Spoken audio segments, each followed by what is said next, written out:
But we really have the ability to heal within us now. It's always been there. It just needs to be uncovered. That's why the Course says, we're not here to create love. We're here to look at all the blocks we've built up against love's presence and allow them to be gently removed for us by the one whose only purpose is our good, whose only loves us and only cares about us. And so we need to hold that same truth for our brothers out there. They're very, very confused when they're angry or hateful. Those who do hateful things to others, those who have committed mass shootings and terrible, deadly events in our world, they do not know who they are. Those who hurt themselves and others do not know who they are. And forgiveness is the way for us to allow healing to take place. It was Mr. Rogers who said, no one's really bad, right? We just need to learn to deal with each other in more kindness. And he said something that changed his life was that little card that was given to him by a social worker that said and he carried that in his pocket, I think it was in his wallet for the rest of his life, that said there's no one you couldn't learn to love once you knew their story. Hello, my name is Jeremy Street. People think they are separate from one another, but they are not. We are each part of the body of humanity, and perhaps of all life on Earth, and perhaps of everything in the cosmos. If you want to argue with those statements, you can, and making those arguments will probably make you feel confirmed in your separateness. Personally, I am trying to go in the opposite direction, so that I feel more and more united with everything. At this point, my strategy for accomplishing this is communication, as in communion. This is distinct from data transfer, which many people confuse with communication. My most profound experiences of communication have been being to being, me to other. But I also appreciate the communication power of stories. Stories conveyed through some medium, such as text or video, or on stage to an audience. Ideally, an honest storyteller is authentically telling a personal story, offering it to one or more open listeners. While I feel that direct being-to-being communication is the most healing, I think that an honest story, honestly told and listened to, can also be very healing. I have a friend in prison who is named Naveed Haq. He has asked me to help him tell a story about himself. I met Naveed after one of his victims came to my church advocating for gun control and told her story of her encounter with Naveed. In a few moments, we will hear Naveed telling his own story in his own words and in his own voice. We discussed the possibility of me recording him over a video call, but the prison video system is not good and cuts out frequently, so we did it over the telephone. But I did get a photo of him on the phone while we talked, which you will see in a moment. So here is Naveed telling you his story. It is about 10 minutes long. I started having mental health problems when I was starting junior high school in 7th grade, at about the time I was turning 13. I'm from a family of immigrants from Pakistan. I was born in the U.S., but always felt isolated from everyone around me. I was always treated differently and marginalized. I didn't understand why. I thought I was neither Pakistani nor American. It wasn't until I would later read the autobiography of Malcolm X that I would realize that a lot of the things that I was going through was racism. In 7th grade, I would go to school and not talk to anyone at all day. I would come home and go straight to my room and listen to the radio. My favorite memories from this time was listening to hockey games for the Tri-City Americans. Tri-Cities is Richland, Pasco, Kennewick, Washington, in Washington State. It was the Western Hockey League with an age limit of 21. It was semi-pro, and many of the players would go on to careers in the National Hockey League. There was Stu Barnes. There was Olaf Kolzig. Those were my heroes when I was in 7th and 8th grade. I would cheer with every Tri-City American goal and cry with every goal scored against them. Listening to these hockey games was the only escape from my terrible life at the time, In 8th grade, things got a little better. I stood up for myself for the first time in a fist fight.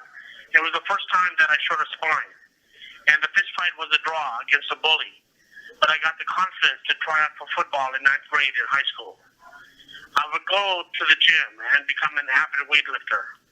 I would get up to 160 pounds and was assigned to the offensive line, second string, and first string special teams. I was a decent football player, but I started having mood swings. I would cry in front of people for no reason. I needed help and didn't get it. My family thought it was just adolescence, but my mood swings would get worse as I had to quit football after 10th grade because I did not grow. I'm only 5'4" tall. At this height, I had to choose a different sport, so I chose tennis. I became an avid tennis player. I was good at school, and I received mostly A's on my report cards.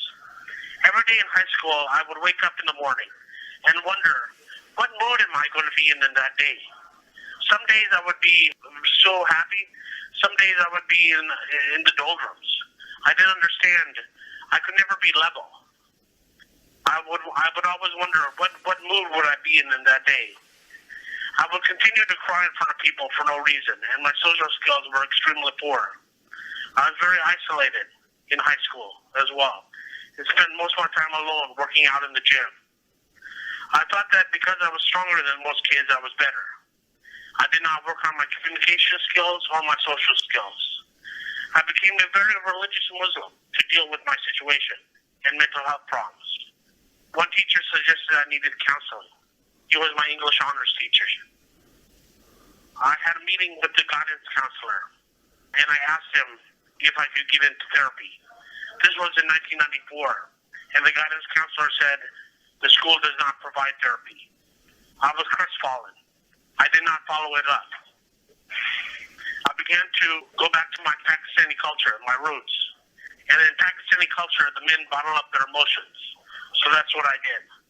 I then went to New York for college, to a school named Rensselaer Polytechnic Institute in Troy, New York. I would become a fanatical Muslim instead of dealing with my mental health problems. My mental health got worse, a lot worse, but my grades were very good. I got admitted to dental school, but then I tried to get out of it because I knew I was not ready. The dental school was at the University of Pennsylvania in Philadelphia, and everyone knows that Philadelphia is a very tough town.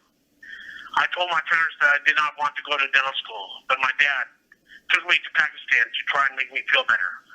I saw the poverty in Pakistan, and I was catered to by my immediate family. This gave me the confidence to start dental school once I got back to America. This was in 1996. I would begin dental school.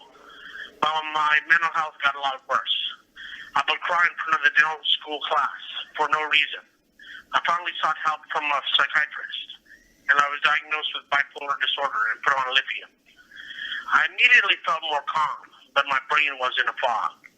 It was a mistake to continue with dental school. I would complete my first year. In my second year, I would turn to drinking alcohol. I became an alcoholic. The alcohol made my body immune to the medications. My new psychiatrist would put me on Depakote and Zyprexa, then take me off Zyprexa and put me on Risperdal. I would sleep through both my classes, and I would be on the verge of flunking out because of sleeping through my classes because of Zyprexa, the side effects of the medication. When I had to leave dental school because of being forced out to take a year off, I would go back to Washington State and not deal with my mental health problems. I tried menial jobs and was fired from each one. My social skills were terrible. I acted like a child. I would make one final attempt at dental school, but this time I flunked out permanently. I had become a failed dental student. I again moved back to Washington State and began living with my parents. I slept 2 months away, and finally my father got tired of me sleeping in all the time and said that if I wanted to continue living with him, I had to go back to college and try to make something of my life. We decided that I should try to become an engineer. In 4 years, I would receive my electrical engineering degree, but it was rough. I would drop out twice and then come back, and finally I would finish my electrical engineering degree. It was just pure luck that I got it. I was seeing multiple psychiatrists to deal with my mental health problems. I started having more problems with schizophrenia. I would have my second psychotic trip after I finished college at the age of 28. My first psychotic trip was at the age of 22 when I was admitted to the Friends Mental Hospital in Philadelphia. After my second psychiatric trip, I was admitted to the Lord's Counseling Center in Bristol, Washington. I partially stabilized after my mental health breakdown and my admission to Lord's Counseling Center. I lost my private insurance, unfortunately, and I was put on GAU welfare and Medicaid insurance, as well as food stamps. I got fired from 5 engineering internships, so I was a failed tech worker on top of being a failed dental student. I failed my parents' high expectations of myself and my high expectations. I had tried to apply for disability, but I kept getting denied. I continued to try menial jobs, but kept getting fired. My life finally hit a dead end. I could not keep up with my student loan payments or my credit card payments. I again would fail at an arranged marriage that my parents would make in one desperate attempt to have someone take care of me. But I failed at that arranged marriage. I was put on Effexor after the age of 29. This medication turned out to be a disaster for me. After the mental hospital, I was put on Effexor, and it made me manic for a whole year afterwards and gave me side effects of homicidal and suicidal ideation. I finally gave up on life and committed a shooting at the age of 30. I was delusional, and I thought I could end wars in the Middle East. I murdered one woman and injured 5 others in Jewish Community Center in Seattle.